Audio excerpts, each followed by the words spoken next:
Welcome to the next episode of Flintco Talks. It's your boy Dano. I'm live here in Austin today, and I've got a good friend of mine, Mr. Lane Reynolds, in the hot seat today. Lane, how's it going, man? Going good. How you doing, Dano? Man, I'm super excited you're here today. Lane is a recent graduate from the premier institution in the state of Texas, Texas A&M. Lane, tell us a little bit about your role here at Flintco now that you're a full-time employee.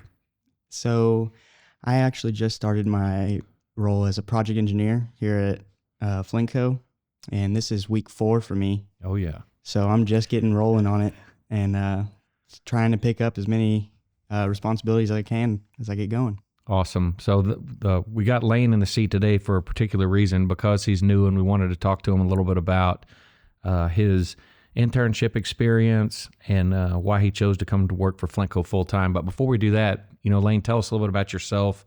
Tell us a little bit about your backstory, why you chose construction, kind of where you grew up, how you ended up at A&M. So born and raised in Dripping Springs, Texas, just west of Austin here. My dad and sister growing up, mom passed away whenever I was 9 years old. So just the two of them with me and my family. My sister went into college, going to study nursing. Dad was teacher, and all my grandparents were teachers. So I've grown up in a teacher family, and my sister was the first one to try to branch out. Didn't end up working out for her, so she ended up going with teaching as well. In some cases, and so I wanted to be the one to kind of branch out and try something different. So going into college, went to A&M and really wanted to focus something different than just teaching, and originally wanted to go with engineering. And when I got accepted into A&M, I was what was called blend team at the time, where basically did half your time at blend, half your time at A&M for engineering. And that wasn't really as appealing to me. And so I spent that first summer before I went in my freshman year talking to my brother-in-law at the time. And he studied at Charlton and got a construction science degree. And he actually worked at Flintco for a little bit as well. And honestly, he really changed my mind around and really made me realize that I wanted to be on the job site, working with folks, creating those relationships. And I knew that that was the only way I really could thrive in that position, would be going and getting a construction science degree at A&M. And so took off from there, went there 4 years, graduated this past May, and now I'm here at Flintco. That's awesome. It's funny how you have some, an exact scenario that changed your mind, right? I think back to when I was in college at A&M. My dad's a longtime construction guy. I started as a mechanical engineering major, and I think I made a C in pre-cal in math 150.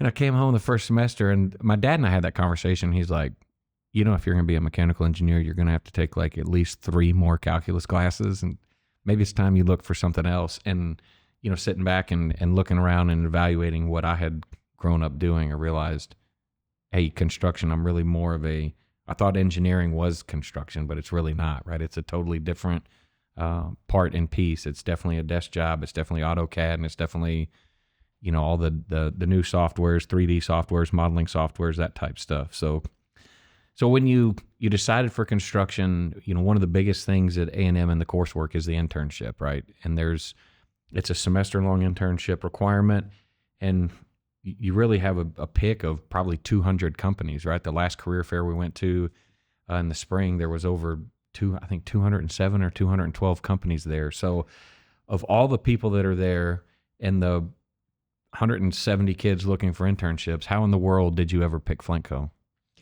Well, like I said, my brother-in-law at the time was working for Flintco, and I knew it was somebody that I at least wanted to talk to. It wasn't necessarily going to be my first choice. Got the DPR, Whiting Turners of the world, and those are always the big ones that everybody shoots for. And so as I was going through trying to talk to folks, and this was freshman year, I had no construction experience whatsoever, needed a job. At the time, I didn't think it was going to be an internship. I was really just looking for, if I can swing a hammer and a nail, just, get something that I can get some experience with. it didn't even necessarily have to be an internship, and didn't know what I was going into that freshman year into the career fair, and reached out to the Flintco guys and talked to them. And honestly, it was love at first sight almost. You know, I was talking to Toby, and he really, you know, got me excited about it. And I was glad that, you know, later on when I did start my internship, I got to spend a little time with him on the Sanchez project. So you even went one step above. You were like, I'm going all in. I'm going to do an internship just for a summer. And then you came back for a second round, right? So what was it between the first and second, right? Everybody always says there's a big change when you actually go to work and you're actually doing what you think you want to do for the rest of your life and you're enjoying it. And then it's time to go back to school. What was that transition like for you? I mean, honestly, going back to school after that first internship and, you know, getting back into the school world, I had a good and better understanding of, you know, how the actual industry worked, you know, what my day-to-day tasks would actually be. And I got to apply a lot of that to school, which was very helpful. And, you know, as I got through school, you know, reaching the summertime, I was getting more excited to, you know, go back to work and learn more. And I would say that having that first internship, being able to go back to school, apply what I learned, and then being able to do a second internship and apply what I learned from the first internship and throughout, you know, later years of school, really, you know, just skyrocketed my career. Yeah, absolutely. It shows your dedication as well. It's like, hey, I'm doing good. I'm going to go back to school and I want to come back and look for another internship. And so you can learn more so you can be a bigger asset. So as you came back to look for the second internship, what was there something in the first that really drew you to say, hey, I really want to work for Flintco a second time? So I have to say the people were so great to me. Throughout my time, I spent the first half of my internship that first time around on the 44 East high rise. That's a big project team, a lot of moving parts. And even though it was, you know, a lot of moving parts and a lot of people on the job, everybody made me feel like I was at home and were willing to answer any of the dumb questions I might have had. You know, being able to ask those questions is the first step, and being able to have people to answer those questions really, you know, made me very happy that people were willing to actually hear me out and answer those questions. And then I spent the second half of that internship on the Sanchez Elementary School and got to work closer with Toby, who kind of I talked to at the career fair, and just building those relationships with the people that I worked with and what I was learning from those people. I mean, the knowledge base that everyone has and that's willing to share is just such a wide variety of different things that you can learn from folks. And so I was very happy to, you know, have people that were willing to help me and wanting to, you know, further my career. And so that was the greatest thing for me, is that there's just such a great support system and everybody's willing to help. Yeah, it's one of those things. It's like you got to see it or experience it to believe it, right? And I love that. I think that's what we try to sell when we go to the career fair. We talk about, hey, you're only going to get your first job once. Hey, you're going to look for people you want to align with, or you find a culture that you like, right? Because you're going to spend more time with these people than you're going to spend with your family or whoever you're living with, your significant other, your dog, whatever. You're going to spend more time at work coming out of school. It makes my heart happy to hear that, because that's what we sell, and knowing that that's really what brought you back is super cool. So when you finish the second internship and it's full time, and you're like, okay, how did the full time offer work for you? Did you finish your internship and get one, or how did that all work with us? So I was doing the second internship. I actually got to do a study abroad for school, so I started a little later in my second internship. I started in July and was going to December. And I'd say about September, I believe, I got the call up from the project director, Chris, at the time, pulled me into the office, and seemed like, you know, the team really liked what I was doing, and I was happy to get the offer. And I took a little while to think it over. Had a couple offers from other folks, and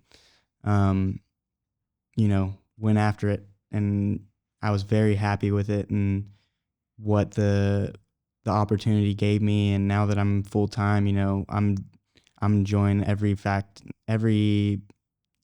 part of what I'm doing daily and the folks that are around me. And I get to do great things like be here with you today and talk about amazing things. So circling back to your family, like, what does your family think now? It's like you broke the mold. Like, you're not the teacher. You're the Dripping Springs Reynolds that's doing something different. How's that play out to the family now? It's definitely very different, especially for my dad. He's used to the summer times off, being a teacher. Oh yeah. Right now he's off and trying to go on vacations, and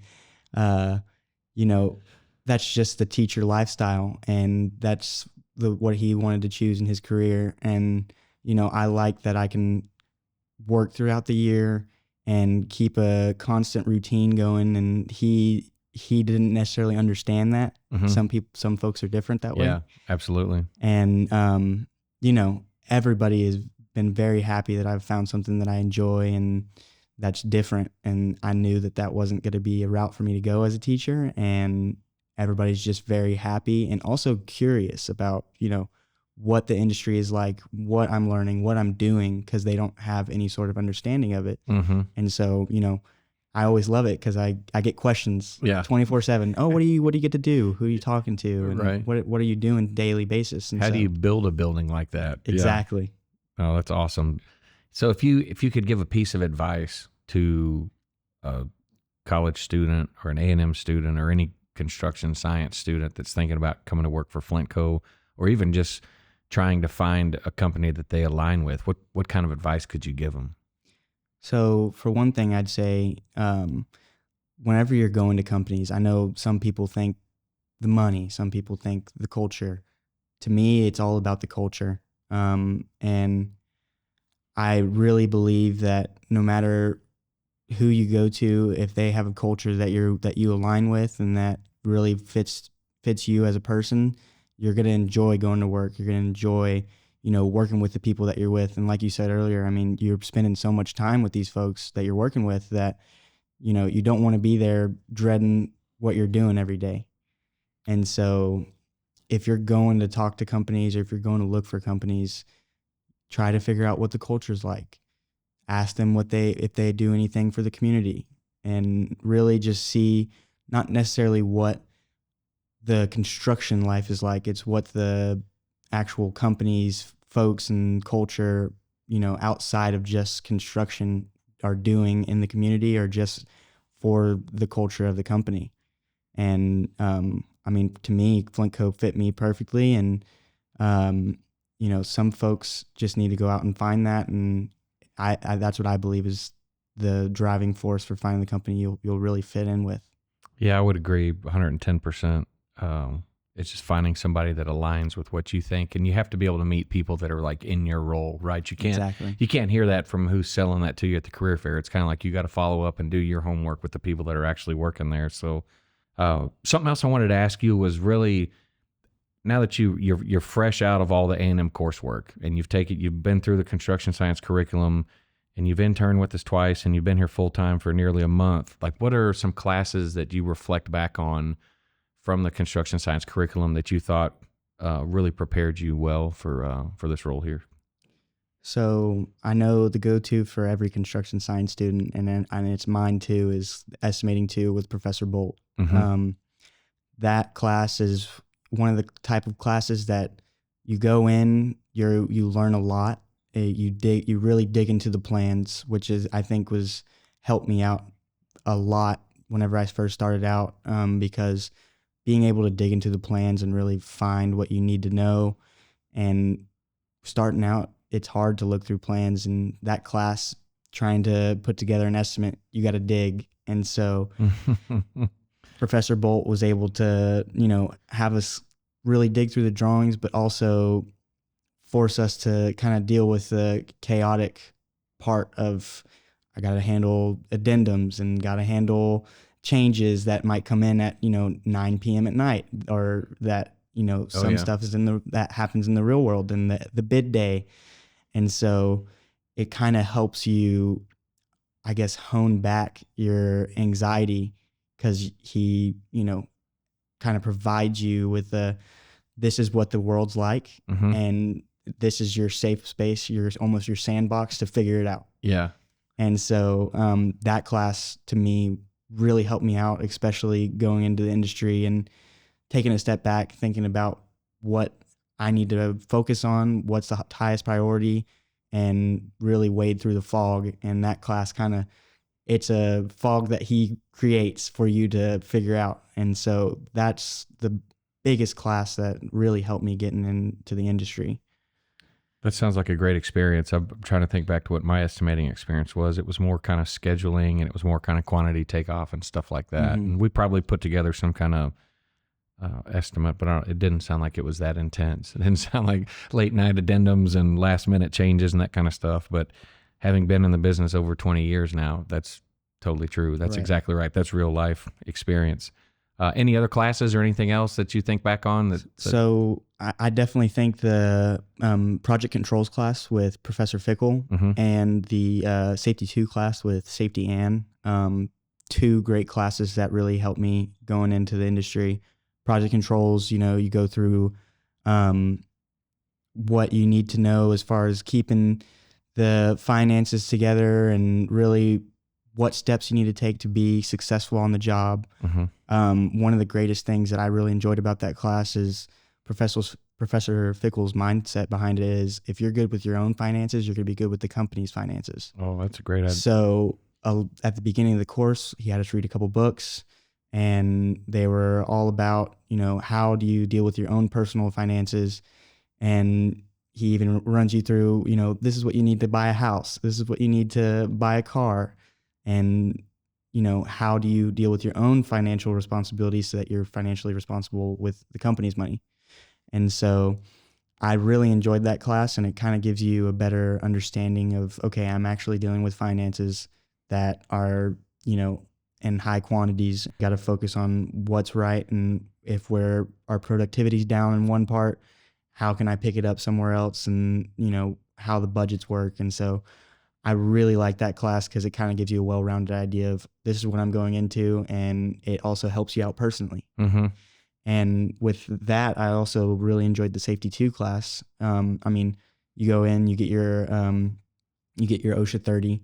Oh, nice. And so I'm OSHA 30 certified, and you really go through what hazards you have, and what makes this job so dangerous in some aspects, because you're out there, you are responsible for folks' lives, people are responsible for your life. Mm-hmm. And so it's everybody's working together to try to get home and try to stay safe. And so with Safety Ann, she was great at just telling us what we're going to see and what could possibly happen, and really push us to always think with safety in mind first, and then you can go ahead and think about other things that, productivity and things of that nature. But she was always very focused on safety, and that's one of the things I really enjoyed, and it's definitely helped me throughout my time during my internships and going full time.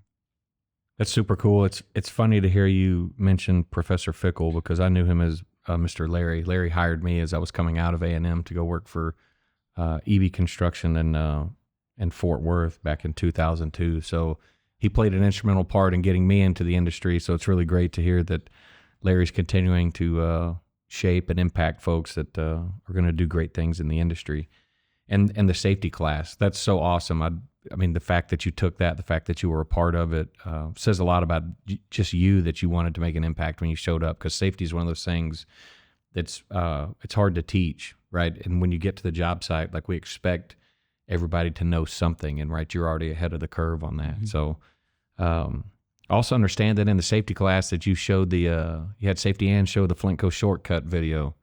Yeah, so I was able to find a spot in the curriculum where we were kind of, having a low day and not necessarily moving the curriculum around to focus towards something different. And luckily it was electrical safety. And so I was able to kind of pull her aside and ask her if we could run the video that y'all have, and she was gung ho for it and ready to go. And she actually, created an assignment where we created a safety checklist about the video and how to correct what was wrong. And so she used the Flintco video shortcut video to teach a lesson, and it was cool to also see the company's shortcut video in the class actually being used. Other kids got to see it and really take some value from it. So that was great. Hey, those are my people, right? You're Right. like, yeah, that's the people I'm going to work for. That's really awesome. Any other last thoughts or any other thing you'd tell any students getting ready to graduate? Anything to look out for or be aware of as they're coming into the real world? So I definitely think that coming out of college, if you're there every morning ready to go and ready to learn, it doesn't matter what stage you're at in your career. I think you can even speak to that. Everybody's always learning. Everybody's always willing to, if you're willing to ask questions, people are there to answer them. And there's going to be times where you might mess up. You just acknowledge it and say, hey, I messed up. I want to fix it. I want to figure out a way to do better. And I think that's been helpful for me. And, you don't want to mess up. Everybody doesn't want to mess up. And so being able to acknowledge that and let people know, it definitely takes you a long way as far as relationships and building those. And that's another thing that I would say is building those relationships and being able to maintain those relationships. Never realized how much of a people business construction is. Mm-hmm. You're talking to different people every day, and it might be, different personalities across the board. And that's one of the things is in this position, you're a leader, you're trying to figure out how to deal with different personalities and make those personalities work together for a common goal to get the project done.